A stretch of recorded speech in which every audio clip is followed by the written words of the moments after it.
Hello प्यारे बच्चों। तो आइए आज हम पढ़ते हैं भारत की खोज कक्षा 8 का एनसीईआरटी बुक से। ये 3rd चैप्टर है सिंधु घाटी सभ्यता। तो आइए शुरू करें। भारत के अतीत की सबसे पहली तस्वीर उस सिंधु घाटी सभ्यता में मिलती है जिसके अवशेष सिंध में मोहनजोदड़ो और पश्चिमी पंजाब में हड़प्पा में मिले थे। तो बच्चों ये दो जगह हैं जहाँ पर अभी जिक्र किया गया है। पंजाब में हड़प्पा और मोहनजोदड़ो सिंध में है। तो जिसके अवशेष यानी कि जिसके रिमेनिंग्स जो हैं यहाँ पर मिले थे। इन खुदाइयों ने प्राचीन इतिहास की समझ में क्रांति ला दी है। मोहनजोदड़ो और हड़प्पा एक दूसरे से काफ़ी दूरी पर हैं। दोनों स्थानों पर इन खंडहरों की खोज मात्र एक संयोग थी। इस बात में संदेह नहीं कि इन दोनों के बीच भी ऐसे ही बहुत से और नगर एवं अवशेष दबे पड़े होंगे जिन्हें प्राचीन मनुष्य ने बसाया होगा।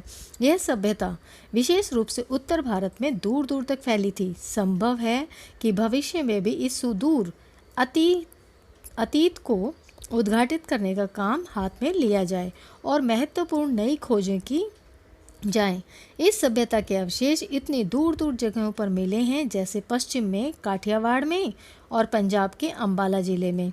यह विश्वास किया जाता है कि यह सभ्यता गंगा की घाटी तक फैली थी, इसीलिए यह केवल सिंधु घाटी सभ्यता भर नहीं, उससे बहुत अधिक है। अब तक हम तो जो जान सके हैं उसका बहुत महत्व है। सिंधु घाटी सभ्यता आज जिस रूप में मिली है उससे अनुमान लगाया जा सकता है कि वह अत्यंत विकसित सभ्यता थी और उस स्थिति तक पहुंचने में उसे हजारों वर्ष लगे होंगे। आश्चर्य की बात है कि यह सभ्यता प्रधान रूप से धर्मनिरपेक्ष सभ्यता थी। धार्मिक तत्व मौजूद होने पर भी इस पर हावी नहीं थे। यह भी स्पष्ट है कि यह भारत के बाद के सांस्कृतिक युगों की अग्रदूत थी। सिंधु घाटी सभ्यता ने फारस, मेसोपोटामिया और मिस्र की सभ्यताओं से संबंध स्थापित किया और व्यापार किया। कुछ दृष्टियों से यह सभ्यता उनकी तुलना में बेहतर थी। यह एक ऐसी नागर सभ्यता थी जिसमें व्यापारी वर्ग धनाढ्य था। धनाढ्य होता है बहुत रिच, और उसकी भूमिका महत्वपूर्ण थी। सड़कों पर दुकानों की कतारें थी और दुकानें संभवतः छोटी थी। सिंधु घाटी सभ्यता और वर्तमान भारत के बीच समय के ऐसे कई दौर गुजरे हैं जिनके बारे में हम बहुत कम जानते हैं। वैसे भी इस बीच असंख्य परिवर्तन हुए हैं, लेकिन भीतर ही भीतर निरंतरता की ऐसी श्रृंखला चली आ रही है जो आधुनिक भारत को 6-7 हजार पुराने उस बीते हुए युग से जोड़ती है जो संभवतः सिंधु घाटी सभ्यता की शुरुआत हुई थी। यह देखकर अचरज होता है कि मोहनजोदड़ो और हड़प्पा में कितना कुछ ऐसा है जो बच्चों ये देखिए यहाँ पर जो पिक्चर दी हुई है इसमें मोहनजोदड़ो के महान स्नानागार हैं। यहाँ पर वो स्नान करते थे, स्विमिंग पूल्स हैं उनके। चली आती परंपरा और रहन सहन की, लोक प्रचलित रीति रिवाजों की दस्तकारी की, यहाँ तक कि पोशाकों के फैशन की याद दिलाता है। यह बात दिलचस्प है कि भारत अपनी कहानी की इस भोर बेला में ही एक नन्हे बच्चे की तरह नहीं बल्कि अनेक रूपों में विकसित सयाने रूप में दिखाई पड़ता है। वह जीवन के तौर तरीकों से अपरिचित नहीं है। उसने कलाओं और जीवन की सुख सुविधाओं में उल्लेखनीय तकनीकी प्रगति कर ली है। उसने केवल सुंदर वस्तुओं का सृजन ही नहीं किया बल्कि आधुनिक सभ्यता के उपयोगी और ज़्यादा ठेठ चिन्हों, अच्छे हमामों और नालियों के तंत्र का निर्माण भी किया है। हमाम होता है बच्चों जहाँ पर स्नान किया जाए, ठीक है। तो यहाँ इस पैरा में पूरा उसके बखान किया था कि उसको कैसे तौर तरीके क्या थे उनकी, कैसे कैसे सुविधाएं थी वहाँ पर, ठीक है। यहाँ तक समझ आया। आगे बढ़ते हैं। अब बच्चों दूसरा टॉपिक है आर्यों का आना। सिंधु घाटी सभ्यता के ये लोग कौन थे और कहाँ से आए थे इसका हमें अब भी पता नहीं है। यह संभावना भी है कि इनकी संस्कृति इसी देश की संस्कृति थी। उसकी जड़ें और शाखाएं दक्षिण भारत में भी मिल सकती हैं। कुछ विद्वानों को इन लोगों और दक्षिण भारत की द्रविड़ जातियों एवं संस्कृति के बीच अनिवार्य समानता दिखाई पड़ती है। यदि प्राचीन समय में कुछ लोग भारत भी थे तो यह घटना मोहनजोदड़ो के समय से कई हजार वर्ष पहले घटी होगी। व्यवहारिक दृष्टि से हम उन्हें भारत के ही निवासी मान सकते हैं। सिंधु घाटी की सभ्यता के बारे में कुछ लोगों का कहना है कि उसका अंत अकस्मात किसी ऐसी दुर्घटना से हो गया जिसकी कोई व्याख्या नहीं मिलती। सिंधु नदी अपनी भयंकर बाढ़ों के लिए प्रसिद्ध है, जो नगरों और गांवों को बहा ले जाती है। यह भी संभव है कि मौसम के परिवर्तन से धीरे धीरे जमीन सूखती गई हो और खेतों पर रेगिस्तान छा गया हो। मोहनजोदड़ो के खंडहर अपने आप में इस बात का प्रमाण है कि बालू की तह पर तह जमती गई, जिससे शहर की जमीन की सतह ऊंची उठती गई और नगर निवासियों को मजबूर होकर पुरानी नींवों पर ऊंचाई पर मकान बनाने पड़े। खुदाई में निकले कुछ मकान 2 या 3 मंजिलें जान पड़ते हैं। वे इस बात का सबूत है कि सतह के ऊंचे उठने के कारण समय समय पर उनकी दीवारें भी ऊंची उठाई गई हैं। हम जानते हैं कि सिंध का सूबा पुराने समय में बहुत समृद्ध और उपजाऊ था। बच्चों, वहाँ पे फर्टाइल लैंड थी, पर मध्य युग के बाद वह ज़्यादातर रेगिस्तान रह गया। इसलिए यह मुमकिन है कि मौसमी परिवर्तनों ने उन इलाकों के निवासियों और उनके रहन सहन की पद्धति को प्रभावित किया हो। लेकिन मौसम के परिवर्तनों का प्रभाव दूर दूर तक फैली इस नागर सभ्यता के अपेक्षाकृत छोटे से हिस्से पर पड़ा होगा। हमारे पास इस बात का विश्वास करने के कारण तो हैं। यह सभ्यता गंगा घाटी तक या संभवतः उससे भी दूर तक फैली थी, पर यह बात का फैसला करने के लिए हमारे पास पर्याप्त आंकड़े नहीं हैं। वह बालू जिसने इनमें से कुछ प्राचीन शहरों पर छाकर उन्हें ढक दिया था, उसी ने उन्हें सुरक्षित भी किया रखा, जबकि दूसरे शहर और प्राचीन सभ्यता के प्रमाण धीरे धीरे नष्ट होते रहे और समय के साथ खंड खंड हो गए। सिंधु घाटी सभ्यता और बाद के कालखंडों के बीच निरंतर संबंध के साथ ही इस सिलसिले के टूटने के या इसमें अंतराल के प्रमाण भी मिलते हैं। यह टूटना इस बात का भी सूचक है कि बाद में आने वाली सभ्यता भिन्न प्रकार की थी। बाद में आने वाली इस सभ्यता में शुरू में संभवतः कृषि की बहुतायत थी। गोकी नगर और थोड़ा बहुत शहरी जीवन भी मौजूद था। खेती हर पक्ष पर जोर शायद उन नवागंतुकों ने दिया होगा जो आर्य थे और उत्तर पश्चिम दिशा से भारत में एक के बाद कई बार में आए। तो बच्चों, यहाँ पर कई बार क्वेश्चन आता है कि आर्य किस दिशा से आए थे, तो उत्तर होगा उत्तर पश्चिमी दिशा से भारत में आए थे।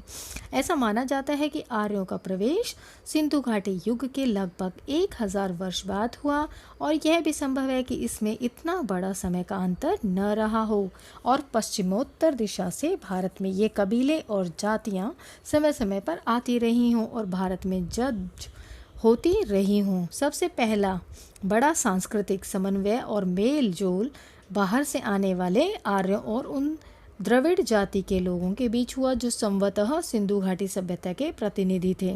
इसी समन्वय और मेल जोल से भारतीय जातियों और बुनियादी भारतीय संस्कृति का विकास हुआ, जिसमें दोनों सभ्यताओं के तत्व साफ दिखाई पड़ते हैं। बाद के युगों में और बहुत सी जातियां आई, सब ने अपना प्रभाव डाला और फिर यहीं घुल मिलकर रह गए। तो बच्चों, ये था आर्यों का आना। अभी हम नेक्स्ट अपना टॉपिक स्टार्ट करते हैं। प्राचीनतम अभिलेख, धर्म ग्रंथ और पुराण। सिंधु घाटी सभ्यता की खोज से पहले यह समझा जाता था कि हमारे पास भारतीय संस्कृति का सबसे पुराना इतिहास वेद है। वैदिक युग के काल निर्धारण के बारे में बहुत मतभेद रहा। यूरोपीय विद्वान प्राय इसका समय बहुत बाद में मानते हैं और भारतीय विद्वान पहले। आजकल अधिकांश विद्वान ऋग्वेद की ऋचाओं का समय ईसा पूर्व 1500 मानते हैं, पर मोहनजोदड़ो की खुदाई के बाद से इन आरंभिक भारतीय धर्म ग्रंथों और पुराना साबित करने की प्रवृत्ति बढ़ गई है। वस्तुतः यह हमारे पास मनुष्य के दिमाग की प्राचीनतम उपलब्ध रचना है। मैक्स मुलर ने इसे आर्य मानव के द्वारा कहा गया पहला शब्द कहा है। भारत की समृद्ध भूमि पर प्रवेश करने से पहले के समय आर्य अपने साथ उसी कुल के विचारों को लेकर आए थे जिससे ईरान में अवेस्ता की रचना हुई थी। भारत की धरती पर उन्होंने उन्हीं विचारों का पल्लवन किया। वेदों और अवेस्ता की भाषा में भी अद्भुत साम्य है। कहा गया है कि वेद भारत के अपने महाकाव्यों की संस्कृत की अपेक्षा अवेस्ता के अधिक निकट हैं। ठीक है बच्चों, तो अभी हम नेक्स्ट टॉपिक पे बढ़ेंगे, वेद। वेद तो बच्चों आपने सुना ही होगा, बहुत से हिंदू वेदों को प्रकाशित धर्म ग्रंथ मानते हैं। उनका असली महत्व इस बात का उद्घाटन करने के कारण कि विचारों की आरंभिक अवस्था में मानव मस्तिष्क ने कैसे अपने को व्यक्त किया था, वह मस्तिष्क सचमुच कितना अद्भुत था। वेद की उत्पत्ति विद धातु से हुई है, जिसका अर्थ है जानना। तो बच्चों विद का मतलब है जानना, कोई ज्ञान प्राप्त करना। अतः वेद का सीधा साधा अर्थ है अपने समय के ज्ञान का संग्रह, कलेक्शन ऑफ नॉलेज। उनमें न मूर्ति पूजा है न देव मंदिर। वैदिक युग के आर्यों में जीवन के प्रति इतनी उमंग थी कि उन्होंने आत्मा पर बहुत कम ध्यान दिया। वे मृत्यु के बाद किसी प्रकार के अस्तित्व में बहुत अस्पष्ट ढंग से विश्वास करते थे। मतलब उनका मानना था कि पुनर्जन्म और बाद में कोई अस्तित्व नहीं होता मृत्यु के बाद। पहला वेद यानी ऋग्वेद शायद मानव जाति की पहली पुस्तक है। इसमें हमें मानव मन के सबसे आरंभिक उद्गार मिलते हैं, काव्य प्रवाह मिलता है और प्रकृति के सौंदर्य और रहस्य के प्रति हर्षोन्माद मिलता है।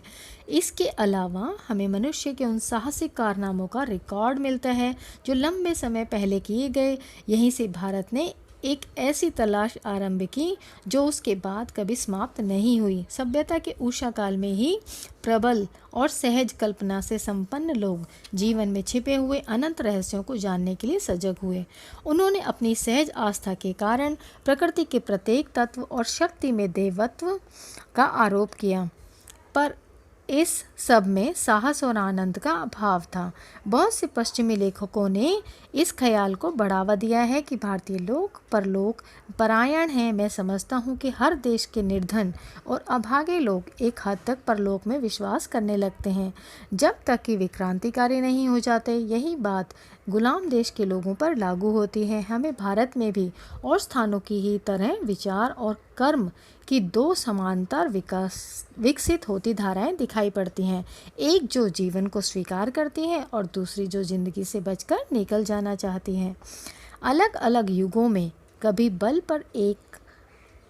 एक पर होता है और कभी दूसरी पर, परंतु इतना निश्चित है कि वैदिक संस्कृति की मूल पृष्ठभूमि परलोकवादी या इस विश्व को निरर्थक मानने वाली नहीं है।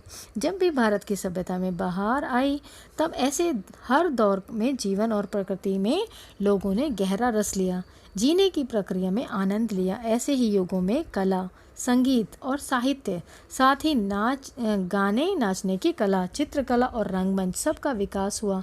इस बात को ग्रहण करना मुमकिन नहीं है कि कोई संस्कृति या जीवन दृष्टि जिसका आधार पारलौकिकता हो या जो विश्व को व्यर्थ मानती हो, वह सशक्त और विविधतापूर्ण जीवन के अभिव्यक्ति के इतने रूपों की रचना कर सकती थी।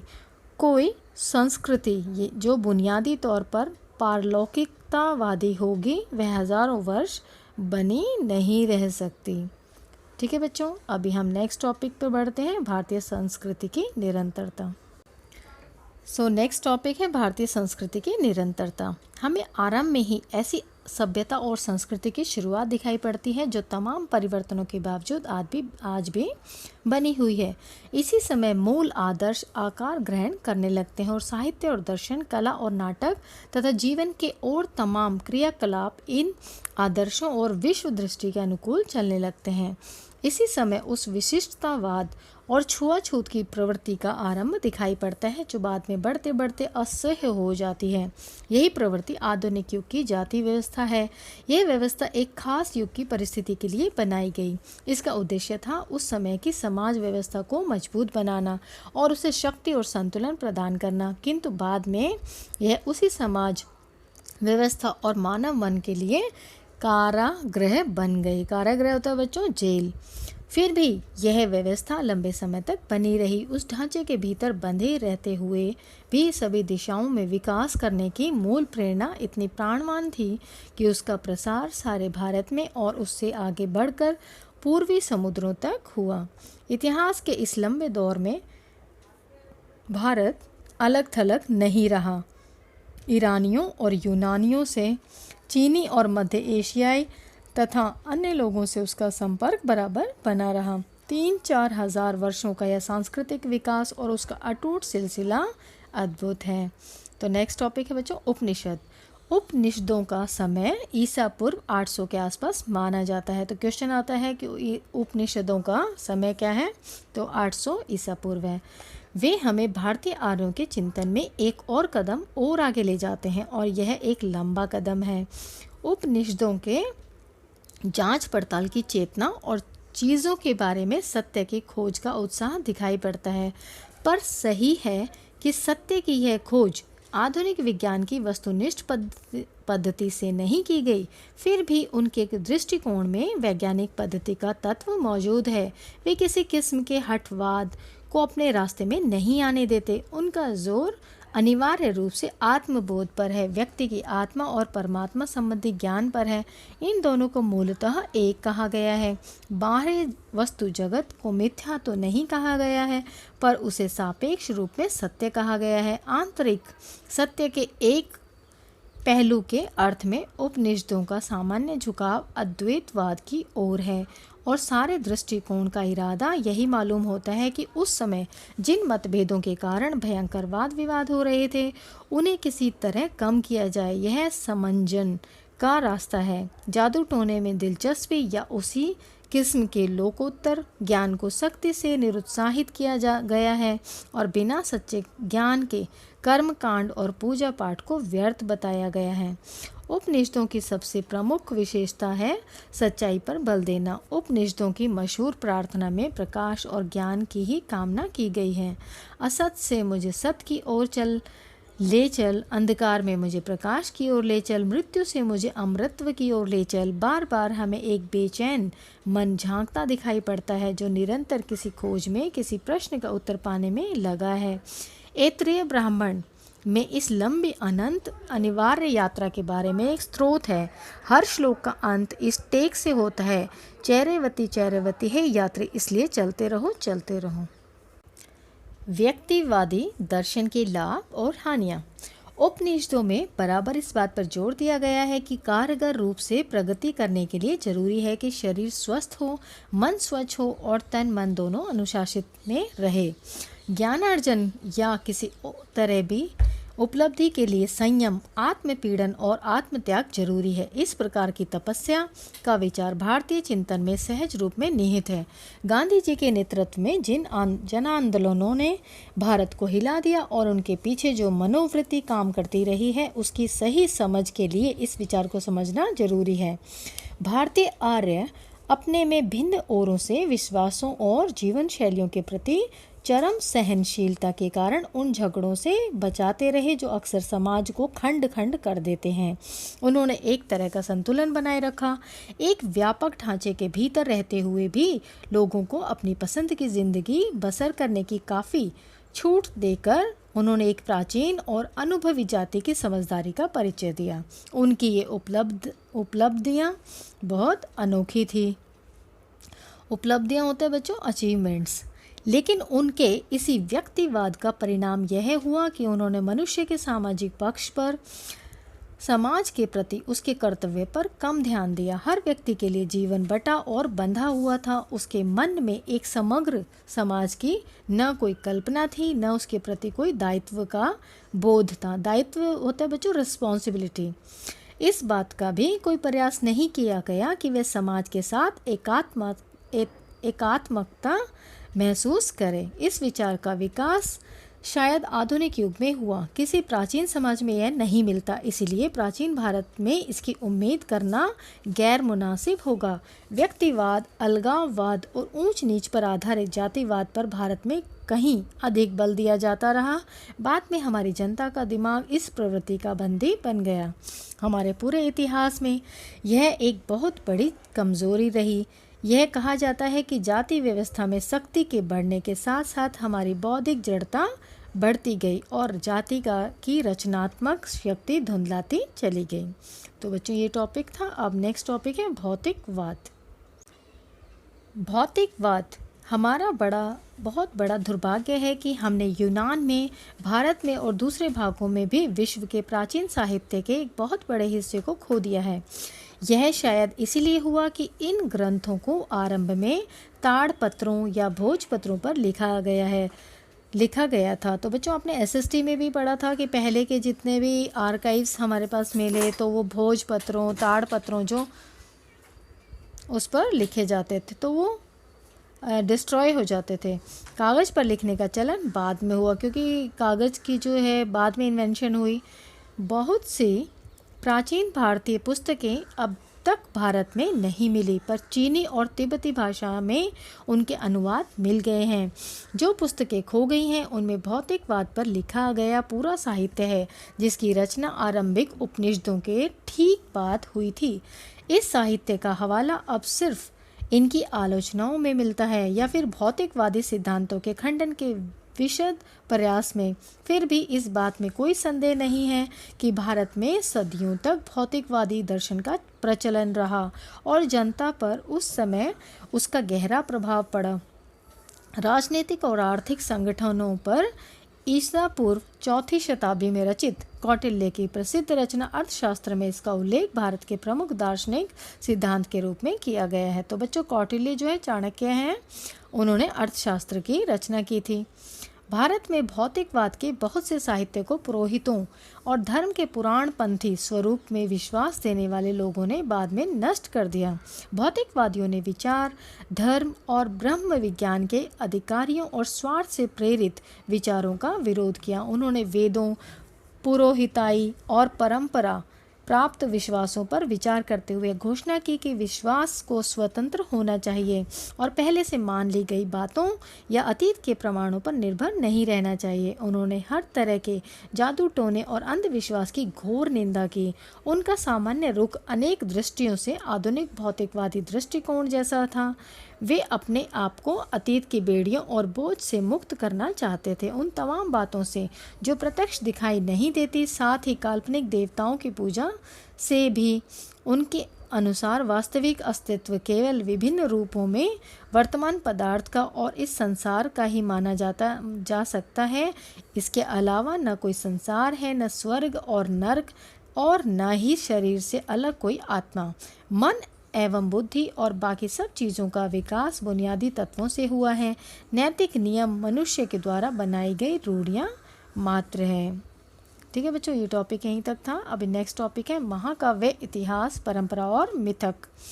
प्राचीन भारत के 2 महाकाव्यों रामायण और महाभारत को रूप ग्रहण करने में शायद सदियां लगी होंगी और उनमें बाद में भी टुकड़े जोड़े जाते रहे।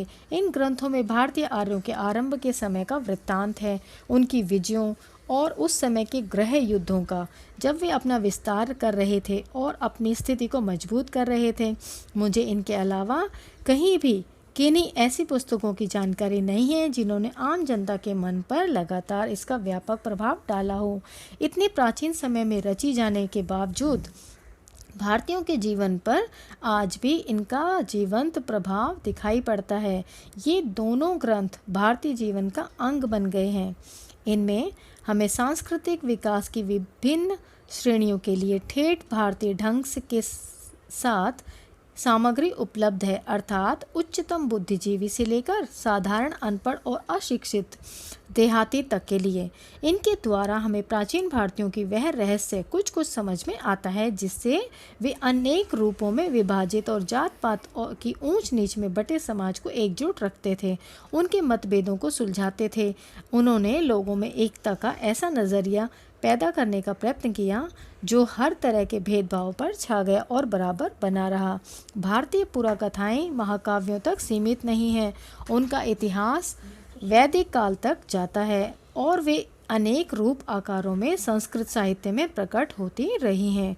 कवियों और नाटककारों में इनका पूरा लाभ उठाते हुए अपनी कथाओं और सुंदर कल्पनाओं की रचना इनके आधार पर ही की है। अधिकांश पुराकथाएं और प्रचलित कहानियाँ वीर गाथात्मक हैं, उनमें सत्य पर अड़े रहने और वचन के पालन का उपदेश दिया गया है, चाहे परिणाम कुछ भी हो। साथ ही इनमें जीवन पर्यंत और मरणोपरांत भी वफादारी, साहस और लोकहित के लिए सदाचार और बलिदान की शिक्षा दी गई है। कभी ये कहानियाँ पूर्णतः काल्पनिक होती हैं, अन्यथा उनमें तथ्य और कल्पना आपस में इस प्रकार गुथे रहते हैं कि उन्हें अलग नहीं किया जा सकता। और यह सम्मिश्रण काल्पनिक इतिहास का रूप ग्रहण कर लेता है, जो हमें यह भले ही न बता सके कि निश्चित रूप से क्या घटित हुआ, पर ऐसी घटना, ऐसी बात की सूचना देता है जिसके घटित होने का पर लोग विश्वास करते हैं। ये घटनाएं वास्तविक हों या काल्पनिक, जीवन में इनकी स्थिति जीवंत तत्वों की ही हो जाती है, जो उन्हें रोज़मर्रा की ज़िंदगी की एक रास्ता और कुरूपता से खींचकर उच्चतर क्षेत्रों की ओर ले जाती है। यूनानियों, चीनियों और अरब वासियों की तरह प्राचीन काल में भारतीय इतिहासकार नहीं थे। इसी कारण हमारे लिए आज तिथियां निश्चित करना या सही कालक्रम निर्धारित करना कठिन हो गया है। घटनाएं आपस में गड्ढमड्ढ हो जाती हैं। बहुत धीमी गति से आधुनिक विद्वान धैर्यपूर्वक भारतीय इतिहास की भूल भुलैया के सूत्रों की खोज कर रहे हैं। कल्हण की राज तरंगिणी एकमात्र प्राचीन ग्रंथ है जिसे इतिहास माना जा सकता है। यह कश्मीर का इतिहास है। तो बच्चों, कई बार क्वेश्चन आता है कि राज तरंगिणी की रचना किसने की, तो उत्तर है कल्हण ने। तो वो पूछा जाता है इसमें किसका इतिहास बताया गया है, तो उत्तर है कश्मीर का इतिहास। ठीक है, जिसकी रचना ईसा की 12वीं शताब्दी में की गई। अब इसकी रचना का टाइम भी पूछ लिया जाता है, तो 12वीं शताब्दी इसका उत्तर है। बाकी के लिए हमें महाकाव्यों और अन्य ग्रंथों के कल्पित इतिहास, कुछ समकालीन अभिलेखों, शिलालेखों, कलाकृतियों और इमारतों के अवशेषों, सिक्कों और संस्कृत साहित्य के विशाल संग्रह से सहायता लेनी पड़ती है। तो बच्चों, यहाँ पर बताया गया है कि हमें कहाँ कहाँ से जो है उसके प्रूफ मिल जाते हैं। इसके साथ ही विदेशी यात्रियों के सफ़रनामों से भी सहायता मिलती है कि जिन जिन लोगों ने, बाहर के जो विदेशी लोग थे वो ट्रैवल करते थे, फिर वो कुछ लिखते थे जिससे हमें अपनी हिस्ट्री के बारे में पता चलता था। विशेष रूप से यूनानियों और चीनियों के और कुछ बाद में आने वाले अरबों के विवरणों से ऐतिहासिक बोध के इस अभाव पर का जनता पर प्रभाव नहीं पड़ा। यहाँ की जनता ने अतीत के विषय में अपनी दृष्टि का निर्माण उन परंपरागत वृत्तांतों और पौराणिक कथाओं और कहानियों के आधार पर कर लिया जो उन्हें पीढ़ी दर पीढ़ी विरासत में मिली थी। इस काल्पनिक इतिहास तथा तथ्यों और दंत कथाओं के इस मिश्रित रूप का व्यापक प्रचार हुआ।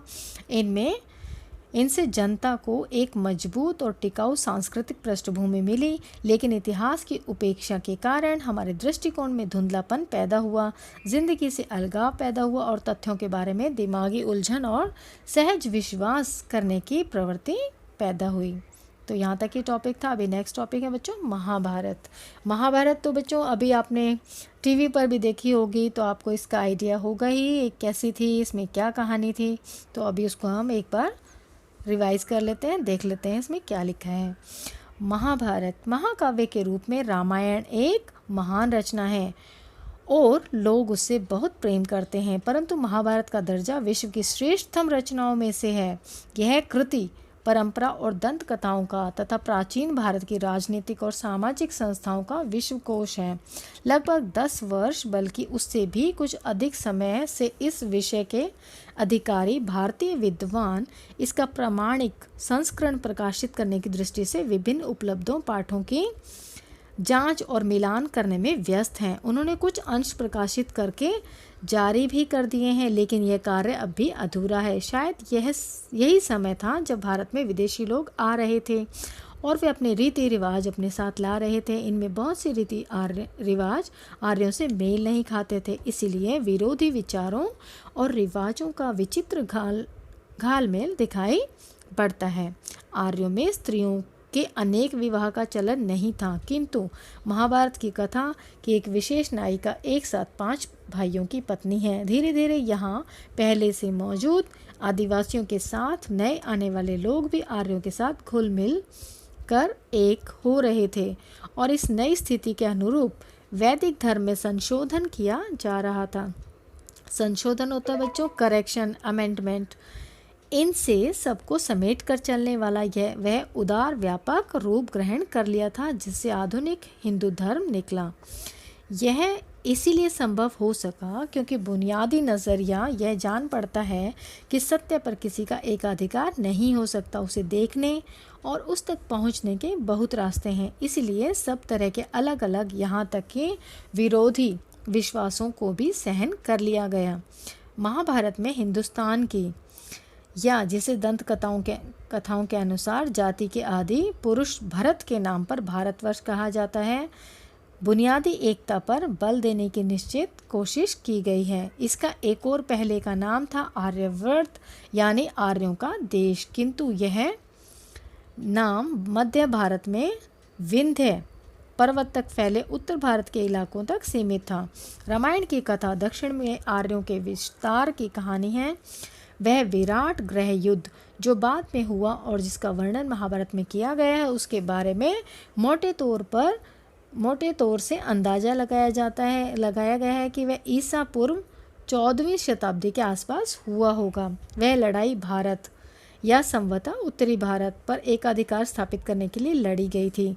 इसी लड़ाई से एक अखंड भारत की अवधारणा की शुरुआत हुई। इस अवधारणा के अनुसार आधुनिक अफगानिस्तान का बहुत बड़ा हिस्सा भारत में शामिल था। इस हिस्से को उस समय गांधार, जिससे वर्तमान कंधार शहर का नाम पड़ा है, कहा जाता था कि उसे भारत का अभिन्न हिस्सा समझा जाता था। वास्तव में इसी कारण मुख्य शासक की पत्नी का नाम गांधारी यानी गांधार की कन्या पड़ा था। दिल्ली नामक का आधुनिक शहर नहीं, बल्कि इस इलाके के निकट बसे हुए हस्तिनापुर और इंद्रप्रस्थ नाम के पुराने शहर इसी समय भारत की राजधानी बने थे। महाभारत में कृष्ण से संबंध आख्यान भी हैं और प्रसिद्ध काव्य भगवत गीता में भी।